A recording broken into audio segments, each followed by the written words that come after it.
ChatGPT und auch Googles Gemini haben ein neues Feature. Ihr könnt jetzt Videocalls mit KI-Systemen durchführen und das ist tatsächlich ein sehr mächtiges Feature. Und ich vermute, dass das bald wirklich überall sein wird. Warum, seht ihr gleich.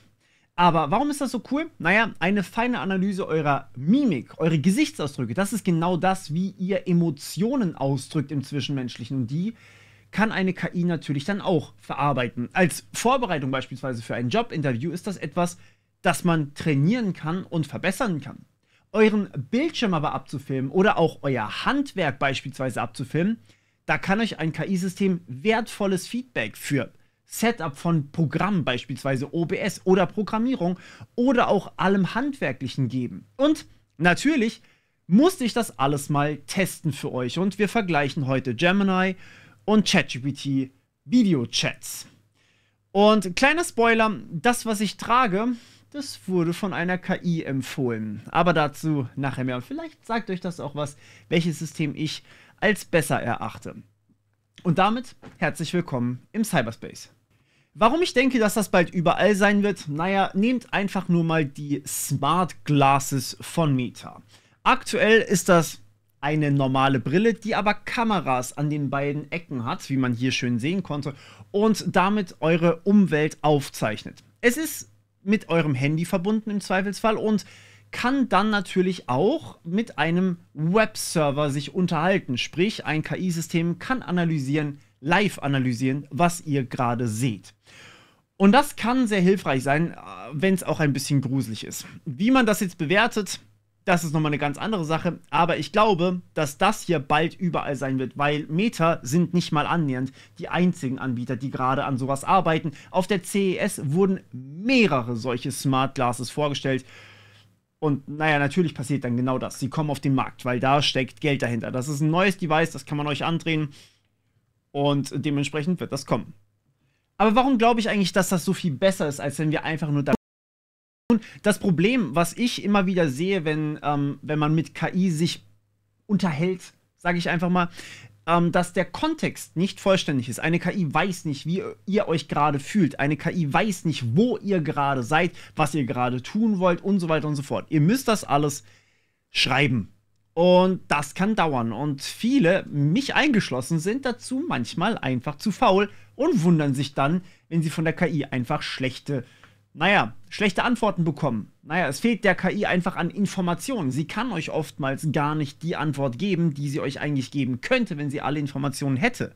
Und wenn man das Videobild als eine Art extra Quelle einspeist, dann sind da teilweise mehr Informationen enthalten, als wir denken. Ihr werdet dann nachher noch Beispiele sehen. Gleichzeitig, wenn wir aber einen Dialog mit dem KI-System führen, dann ist es nicht so viel Aufwand, da nochmal nachzufragen und von uns nochmal so Informationen dazuzugeben. Sprich, das KI-System bekommt eine mehr ganzheitliche Sicht über das, worüber ihr euch gerade unterhaltet. Und dadurch werden die Antworten besser. Plus, wir verarbeiten das Ganze nicht im Sinne von, wir machen aus dem Video eine Textbeschreibung, was zu sehen ist, und geben dann eine Antwort. Wir machen nicht aus dem Ton zuerst Text und machen dann eine Antwort daraus, sondern das Ganze wird multimodal nativ verarbeitet. Das heißt, das KI-System versteht das, was auf den Videos drauf zu sehen ist, direkt, ohne dass es vorher Text braucht. Es versteht das, was ihr sagt, ohne dass es Text braucht. Und dadurch kriegen wir mehr Informationen mit, als wenn wir das vorher in Text übersetzen würden. Stellt euch das Ganze so vor, bei Ton ist es relativ leicht zu verstehen, vor allem.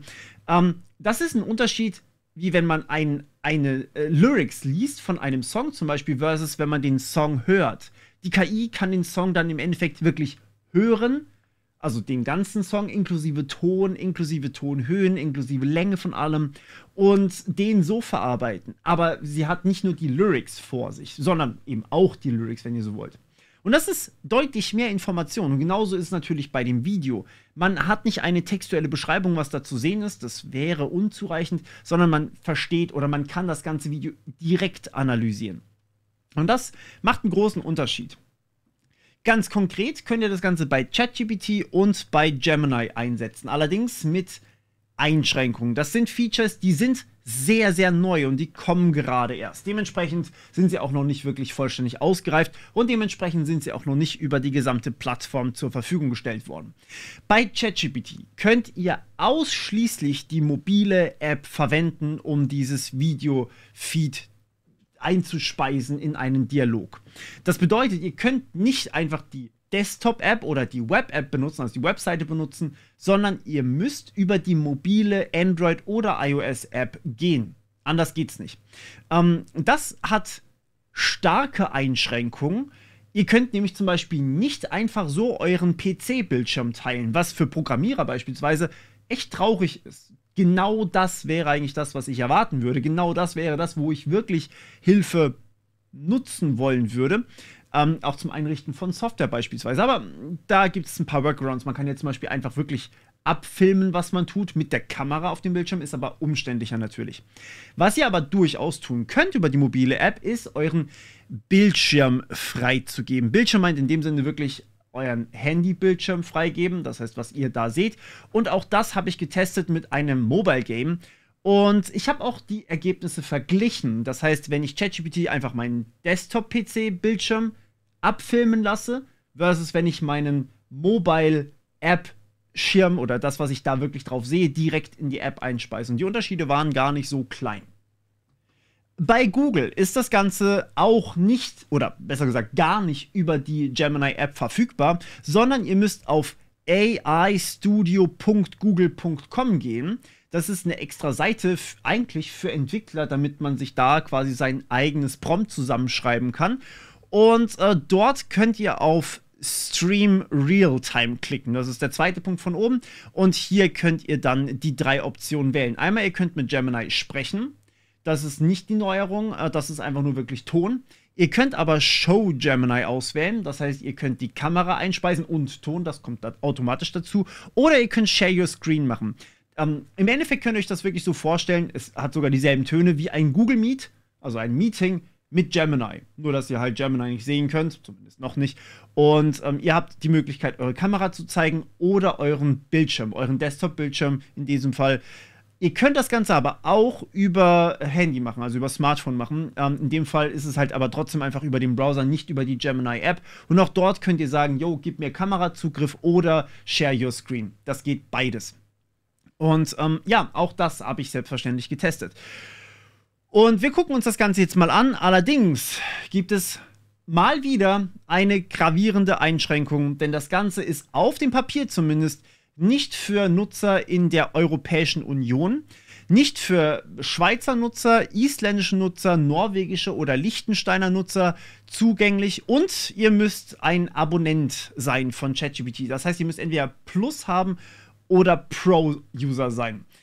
Zum Glück, das Abo müsst ihr trotzdem haben, aber zum Glück gibt es für Nutzer in der EU, wie wahrscheinlich die meisten von euch sind, einen kleinen Workaround. Das Problem allerdings ist, dass diese ganzen KI-Tools, die wir alle entweder testen wollen, so wie ich das will, oder auch nutzen wollen, wie beispielsweise Sora oder auch Claude oder Gemini, die waren am Anfang alle nicht für Bürger in der EU verfügbar. Und das ist irgendwie ein bisschen mies. Und da kommen wir zu unserem heutigen Partner. NordVPN regelt das Ganze für euch. Denn NordVPN ist quasi mein Go-To-Mittel gegen Geoblocking. Wenn ich auf eines dieser Tools zugreifen möchte, aber es ist noch gar nicht bei mir im Land verfügbar, dann melde ich mich einfach kurz bei NordVPN an und bekomme eine IP-Adresse aus einem Land, wo es halt schon freigeschalten ist. Also da kann ich mir dann aussuchen, welches Land das ist. Egal ob jetzt Japan oder Brasilien oder die USA. Eins davon ist eigentlich fast immer dabei und falls nicht, naja, dann kann ich auch eins aus der Vielzahl von all diesen verfügbaren Ländern hier nehmen. Und ja, es sind wirklich all diese Länder mit mindestens einem Server, eher mehr dabei. Und tatsächlich ist das nicht nur einfach nur irgendein Land, das ich auswählen kann. Ich kann sogar zum Beispiel solche Special-Sachen wie Onion over VPN nutzen. Das ist dann tatsächlich das Tor-Netzwerk, das ihr über einen VPN verwenden könnt. Da könnt ihr euch auch aussuchen, hey, seid ihr gerade eigentlich in den Niederlanden unterwegs oder in der Schweiz?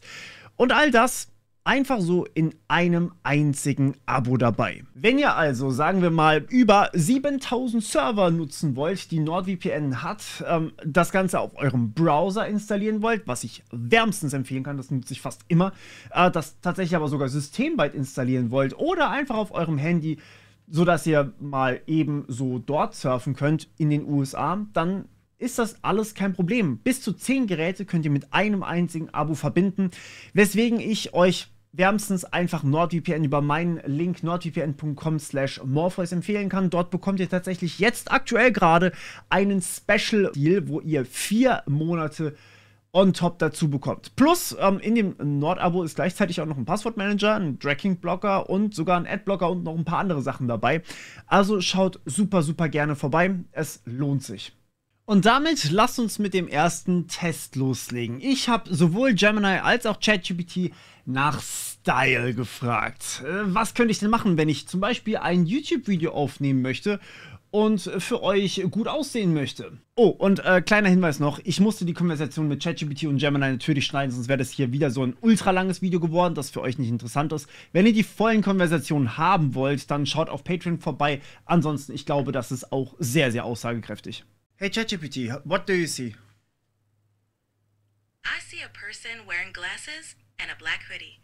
How can I help you today? I'd like to get your style advice for my outfit. Would you recommend that? Does it look good? Sure. Your outfit looks comfortable and casual. The black hoodie suits you well. If you want to add a pop of color or accessorize, you could consider a watch or a diff. This new outfit looks great. The beanie and flannel give a nice, relaxed vibe.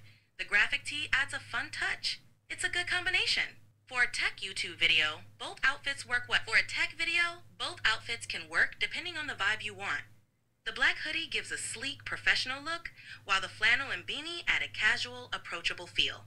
It's all about what fits your style and the tone of the video. Hi Gemini, what can you see? I see a man with glasses and a beard. He's wearing a black hoodie and is sitting in a gaming chair in front of a microphone. Can you give me any improvements for my style? I don't have the ability to give you personal style advice, but I can describe what I see in the video. Okay, now the man is wearing a gray beanie, a black t-shirt with a colorful prism design, and an open plaid shirt. This creates a more layered and slightly more alternative look compared to the previous hoodie. The addition of the beanie makes the style a bit more edgy and casual, while the prism graphic on the t-shirt adds a pop of color and personality. Overall, it feels like a more expressive and fashionable look. For a tech YouTube video, I would recommend the t-shirt and the open shirt, but without the beanie. The beanie might feel a bit too informal for some viewers in that context. Und here we are. Also einmal T-Shirt, Hemd und kein Beanie. Ich habe die Anweisung von Gemini befolgt. Ihr dürft mir gerne mal sagen, was ihr dazu meint. Aber was wir sehen können ist, ChatGPT sagt eigentlich nicht so wirklich was, will sich nicht festlegen und gibt uns eher allgemeine Informationen, allgemeine Empfehlungen, die quasi immer wahr sind.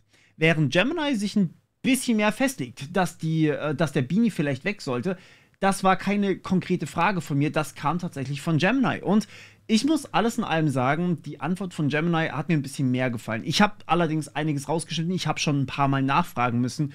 Und was mich bei Gemini stört, ist, es wiederholt immer genau die Essenz von dem, was ihr in eurem Videoschnipsel gesagt habt. Egal, ob das sinnvoll ist oder nicht. Und die Antworten sind verhältnismäßig ziemlich kurz. Als nächstes habe ich also nachgefragt, wie sieht es denn eigentlich beim Sport aus? Kannst du mir da ein paar Übungen zeigen? Und wie ihr sehen könnt, ein paar von den Empfehlungen sind nicht schlecht, aber die meisten leider schon. Are you looking for exercises to do with resistance bands like the one you were holding? Yes, exactly. Can you give me feedback on this exercise? Is this good? Sure, I can help with that. The exercise you're doing appears to be a band pull apart, where you stretch the band horizontally in front of you, engaging your shoulder and back muscles. Is that correct? Actually, I was trying to train my triceps. Thanks for the clarification. It sounds like you're trying to do a triceps extension. With the resistance band, you can place the band behind your back and then pull one end up, extending your arm. That position is not ideal for triceps extensions with a resistance band. Tell me, is that correct? Yes, that is still correct. You have the band positioned properly, so make sure you keep those elbows pointing straight up and do the extension in a slow and controlled motion. Und hier muss ich vielleicht ganz kurz einhaken. Ich habe die Übung definitiv nicht korrekt gemacht. Ich habe sie viel zu schnell gemacht, vielleicht von der Position ungefähr richtig, aber ich saß auch so da und so sollte man keine Übung machen. So ein Feedback ist super essentiell, also bitte benutzt das nicht, um Sportfeedback zu bekommen. Ihr könntet euch tatsächlich verletzen damit. Aber wie ihr gleich sehen werdet, war Gemini trotzdem besser als das, was ChatGPT gesagt hat. For triceps, you can do an overhead extension. Hold the band behind your head with one hand and extend your arm upward, keeping your elbow steady. Alternatively, you can anchor the band in front of you and push downward. Keep your elbow close to your body and focus on extending your forearm. Make sure to keep your movements controlled. Give that a try. So like this? Exactly. That's a good starting position. Just remember to keep your movement slow and controlled, focusing on feeling the tension in your triceps. Keep your core engaged and your posture steady. That looks great. ChatGPT hat also nicht mehr erkannt, dass ich das Wristband vor meinem Gesicht gehalten habe und nicht wie angewiesen dahinter. Was ehrlich gesagt ziemlich wichtig ist, wenn man eine Übung vorgezeigt bekommt oder vorgemacht bekommt. Ich habe auch tatsächlich diesen 3D-Druck hier analysiert. Das ist einer, den ich abgebrochen habe, wie man offensichtlich sehen kann. Und hier sieht man an der Seite, dass er ein bisschen versetzt ist. Der ist quasi einfach hier an der Stelle, wo er abgebrochen ist, einmal nach links versetzt. Und ich wollte wissen, warum ist das denn eigentlich so? Und ich erspare euch hier mal ganz kurz die Antworten. Wie gesagt, finde ich auf Patreon. Die bringen nicht so viel mehr. Aber auch hier waren die Antworten von ChatGPT und auch teilweise die von Gemini relativ allgemeingültig und nicht wirklich hilfreich. Hätte ich das Ganze als Text beschrieben, dann hätte ich sehr, sehr viel mehr daraus gelernt. Und ich habe das auch ausprobiert und es hat deutlich besser funktioniert. Hier also der Tipp, wenn ihr Sachen mit einem einzelnen Bild oder mit Text regeln könnt, dann funktioniert das heute, Stand heute, wirklich noch deutlich besser als über einen Videochat. The function generateRandomNumber uses the random.randint method to produce a random integer between 1 and 100. Wir müssen darüber reden, was hier passiert ist, denn das ist wirklich schockierend gewesen für mich. Und stellt den kompletten Videocall von ChatGPT für mich in Frage. Also folgendes, ich habe quasi abgefilmt, was ich da gerade sehe. In meinem Fall war das einfach ein Tutorial von mir selber, wo ich Zufallszahlen generiere. Wie, habe ich ChatGPT allerdings nicht gesagt. Allerdings sieht man rechts unten im Bild eine Lavalampe. Und diese Lavalampe habe ich benutzt, um quasi Zufall zu generieren. Ist nicht so wichtig. Auf jeden Fall hat ChatGPT hier behauptet, dass komplett anderer Code zu sehen sei, als da eigentlich zu sehen war. Und das hat mich stutzig gemacht. Ich habe mehrfach nachgefragt. ChatGPT hat mehrfach drastisch halluziniert. Ich habe mir lange überlegt, warum ist das eigentlich passiert? Warum sind diese wahnsinnigen Falschinformationen, obwohl ja eigentlich zu sehen ist, was ich da gerade mache, passiert? Ich habe erwähnt, dass ich Zufallszahlen generiere. ChatGPT hat das intern wahrscheinlich direkt verknüpft, dass es denkt, ich würde diese Zufallszahlen so und so generieren und hat dann erraten, wie ich das machen würde. Was aber faktisch völlig falsch war. Es hat also eigentlich mein Video quasi gar nicht benutzt, sondern nur den Ton, den ich da gesprochen habe. Und das hat mich stutzig gemacht. Ich weiß nicht, wie genau das passiert ist, aber hier eine definitive Warnung von dem, was ich, wenn ihr es benutzt, ja. Es kann durchaus sein, dass ChatGPT drastisch halluziniert und euch völlige Falschinformationen sogar zu dem gibt, was ihr da seht. Und in manchen Fällen kann das durchaus gefährlich sein. Ich habe einige Videos gesehen im Vorfeld, wie das Ganze benutzt wird, und ich habe auch Videos von blinden Menschen gesehen, die das Ganze teilweise zur Navigation benutzt haben, beziehungsweise zu dem, was sie da eigentlich sehen. Wenn man natürlich nicht beschreibt, was man da eventuell sehen könnte, dann gaslightet man ChatGPT vielleicht nicht so, wie ich das getan habe. Trotzdem kann das hier gefährlich werden. Also bitte benutzt das echt mit Bedacht. The code seems to be attempting to use a Whirlpool module, which requires the data to be encoded before hashing. Das Beispiel zeigt mir, dass Gemini viel besser lesen kann, was ich auf meinem Bildschirm habe. Auf einem ganz anderen Level lesen kann, was da drauf steht. Und deswegen habe ich mich gefragt, okay, Gemini hat ja Screen-Sharing-Zugriff. Das heißt, es kann direkt lesen, was auf meinem Bildschirm steht, während ich mit ChatGPT, weil es ja auf meinem Desktop-PC nicht funktioniert, die Handykamera auf meinem Bildschirm halten muss. Das kann natürlich zu Verlust führen und natürlich kann man schlechter lesen, was auf dem Bildschirm steht, wenn man einfach mit dem Handy irgendwas filmt, versus wenn man direkt den Bildschirm hat. Also habe ich mit Gemini auch mal probiert, mit der Kamera auf meinem Bildschirm zuzugreifen. There is also a function definition called crop_frame, which takes an input frame. Additionally, there is an error that states Unicode objects must be encoded before hashing. Und das ist tatsächlich korrekt. Das heißt, Gemini kann einfach besser lesen als ChatGPT, nehme ich an. Also wenn ihr irgendwas zum Lesen habt, nehmt am besten nicht ChatGPT. Ich habe also auch mal ein Spiel noch getestet und zwar auf 3 Arten. Ich habe einmal ChatGPT meinen Bildschirm abfilmen lassen, so wie wir es bislang gemacht haben. For your Sniper Monkey, it's crucial to have camel bloom detection, so buying the second upgrade in the first path, Full Metal Jacket, is a good idea. Then you can go for faster firing in the third path. This way, you're prepared for camel blooms and also boost your attack speed. Ich habe aber auch mal mit ChatGPT meinen Handy-Bildschirm freigegeben und das ist dann wirklich wie ein Gespräch, nur dass euer KI gegenüber eben auch auf euer Handy gucken kann. Was übrigens Datenschutzimplikationen hat, also seid da vorsichtig, was ihr teilt. Und als drittes, ich habe Gemini benutzt, um dasselbe Spiel auch einfach am PC zu spielen. Es geht um Bloons Tower Defense 6. Und dazu muss ich leider sagen, ich kann euch die Aufnahme nicht zeigen von ChatGPT, das auf meinen Mobile Screen zugegriffen hat. Denn das ist leider nicht möglich. Man kann nicht gleichzeitig den Bildschirm aufnehmen und ihn freigeben innerhalb einer anderen App. Das funktioniert irgendwie nicht. Kann an Android liegen, weiß ich nicht. Tatsächlich war das aber ein himmelweiter Unterschied. Das heißt, wenn ChatGPT Zugriff auf Bloons Tower Defense 6 hatte, dann hat es plötzlich die Zahlen richtig erkannt, konnte mir sagen, welche Tower ich bauen kann, hat sich allerdings trotzdem mit den Upgrade-Paths, also es gibt quasi 3 Stufen, was man upgraden kann, hat es sich regelmäßig vertan. Und alles in allem war es nicht optimal, aber ich bin durchgekommen. Gemini hatte allerdings auch ähnliche Probleme, aber ich würde hier sagen, hier waren beide das erste Mal einigermaßen auf einem Level. Sprich, was das Lesen angeht, wenn man mit ChatGPT wirklich den Desktop-Bildschirm teilen könnte, wäre das vermutlich deutlich einfacher und besser machbar, auch was die Installation von Software angeht. Leider geht das zum Stand jetzt aber noch nicht. Aber natürlich, sobald es das gibt, werdet ihr das mitbekommen und zwar über meine Newsquellen. Also das heißt einmal Newsletter, den findet ihr hier. Es gibt mittlerweile 7 Newsletter, also jeden Tag einen in verschiedenen Kategorien mit einem Hauptnewsletter, wo die wichtigsten Sachen drin sind.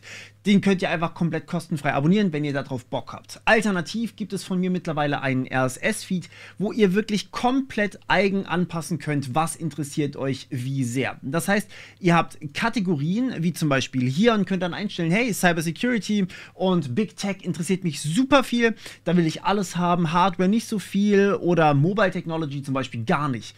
Und dann bekommt ihr halt genau diese News in eurem eigenen RSS-Feed mit Quellen natürlich verlinkt und allem drum und dran. Also schaut da super, super gerne vorbei. Ich würde mich wahnsinnig freuen, aber ich habe noch einen letzten Test für euch.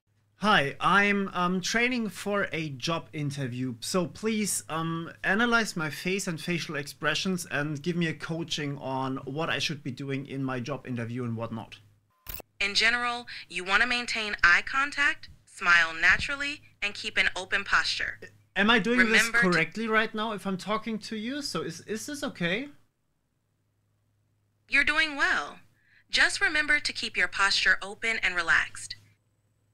Okay, you're looking to the side again, so no, you aren't maintaining eye contact currently. Oh, thanks You for the wanna try feedback. turning- Is this better now? You're welcome. It's important to be aware of your eye contact during a virtual interview. Would you like to continue practicing, or do you want to work on something else? Also, alles in allem, was können wir sagen? Nun, ich muss ganz ehrlich sagen, ich bin von ChatGPT enttäuscht und von Gemini beeindruckt. Gemini ist für mich in jeder Kategorie der Gewinner. Das Ganze, vielleicht noch als Hintergrundinformation, läuft über Gemini 2.0 Flash. Das ist aktuell noch ein experimentelles Modell, deswegen ist es noch nicht in eurer Gemini-App verfügbar. Ihr braucht dazu auch erstmal kein Abo. Dieses AI Studio ist erstmal kostenlos und unabhängig von eurem Gemini Advanced Abonnement. Das heißt, ihr könnt das for free benutzen, während ihr für ChatGPT natürlich entweder Plus oder sogar die $200 pro Monat Variante Pro braucht. Ihr könnt bei der Variante oder bei der Stimme auswählen, genauso wie ihr es bei ChatGPT machen könnt. Und was ich relativ bald vermute an der Stelle, das ist das sind neue Modelle. Ihr könnt auch schon in AI Studio die Modelle Experimental 12.06 und ihr könnt das experimentelle Modell 2.0 Flash Thinking ausprobieren. Diese Modelle sind noch nicht für den Voice Chat verfügbar. Für den Voice Chat gibt es aktuell nur das 2.0 Flash Modell. Aber ich vermute, dass diese Modelle das auch können. Und das ist ein Game Changer. Lasst mich das nochmal ganz kurz erläutern. Ich hoffe, ihr habt noch 2 Minuten. Das Ding ist folgendes. Ich bin ein wahnsinniger Fan von ChatGPT O1 oder gar O1 Pro und auch O1 Mini. Das sind Thinking- oder Reasoning-Modelle. Ja? Das heißt, die bauen sich erstmal einen Plan für ihre Antwort, denken nach und reden dann. Die reden quasi, nachdem sie drüber nachgedacht haben, was sie sagen, so kann man sagen. Und wenn wir jetzt uns angucken, das, was aktuell der Voice-Mode von Gemini ist, also bei Google, ist im Endeffekt ohne Thinking. Und ohne Thinking gefällt mir meistens nicht so gut. Mir gefällt aber der Voice-Modus bei Gemini, also bei Google, schon deutlich, deutlich besser. Und wenn man das Ganze jetzt noch mit einem besseren Modell, nämlich Experimental und mit einem Thinking-Modell kombinieren kann, ich glaube, dann hat man eine wirklich, wirklich gute Lösung. Und ich kann mir nicht vorstellen, dass Google nicht genau das im Sinn hat. Und hier merkt man ganz einfach, dass Google einen wahnsinnigen Vorteil hat, was Videos angeht. Google hat sich die Rechte eingeräumt, jedes einzelne Video auf YouTube für ihre Trainingsdaten zu oder missbrauchen. Das heißt, meine ganzen Videos sind bei Google im Training vorhanden. Und dadurch hat natürlich Google eine wahnsinnige Bandbreite an allem. Ja, es gibt so viele Let's Player, es gibt so viele Educational YouTuber, es gibt so viele Coding YouTuber. Google darf das alles benutzen. Und dann natürlich noch eigene Daten generieren. Und da hat natürlich Google einfach die Nase vorne. Denn so viele Videodaten muss man erstmal haben. So, jetzt zu AI Studio vielleicht noch ganz kurz. AI Studio, wie gesagt, ist kostenlos im Vergleich zu ChatGPT, für das ihr bezahlen müsst, damit ihr den Advanced Voice Modus bekommt. Das finde ich beeindruckend und wirklich, wirklich gut. Ihr könnt es allerdings natürlich nicht unendlich benutzen und alles, was ihr im AI Studio verwendet, wird natürlich auch benutzt, um das Produkt zu verbessern. Sprich, eure Chats, eure Voice-Chats landen in den Trainingsdaten. Sprich, auch wenn ihr das hier vielleicht gut findet, bitte keine sensiblen Themen hier mit reinbringen. Vor allem nicht bei dem Voice-Modus, okay? Ich hatte überlegt, ob ich euch hier vielleicht noch zeigen kann, wie es Gesichter analysieren kann und wie das für Therapie super, super wichtig sein kann.